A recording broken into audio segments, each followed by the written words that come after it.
আমি আজ এসেছি আপনাদেরকে কিভাবে নিটিং মেশিনের প্রোডাক্টিভিটি বৃদ্ধি করা যায় সেই বিষয়ে কিছু ধারণা দেওয়ার চেষ্টা করব।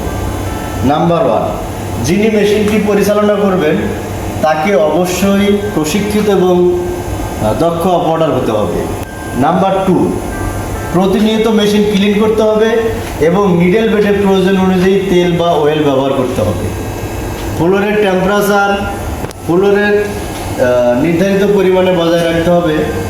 নাম্বার 4, ফেব্রিকের স্ট্রাকচার এবং ইয়ার্নের ধরন অনুযায়ী মেশিন স্পিড, টেনশন ইত্যাদি সেট আপ করতে হবে। ফ্লোরের দায়িত্বরত সুপারভাইজার এবং টেকনিশিয়ানদেরকে সার্বক্ষণিক তদারকি করতে হবে। যদি কোনো মেশিন সমস্যা বা কোনো ত্রুটি দেখা দেয় তাৎক্ষণিক সেটাকে রিসলভ করে প্রোডাক্টিভিটি সচল রাখতে হবে। নাম্বার 6, প্রোগ্রামের ধরন স্ট্রাকচার অনুযায়ী সুতার কাউন্ট অনুযায়ী মেশিনের স্টিচ, ডেনসিটি, টেনশন এবং স্পিড, রোলার ইত্যাদি সেট আপ করতে হবে।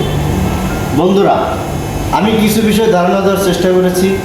আশা করি আপনারা যদি এই বিষয়টি মাথায় রেখে ফ্লোর বা মেশিন পরিচালনা করেন তাহলে প্রোডাক্টিভিটি বাড়বে এবং 100% ইফিসিয়েন্সি হওয়ার সম্ভাবনা আছে। আশা করি আমাদের সাথে থাকবেন। আসসালামু আলাইকুম।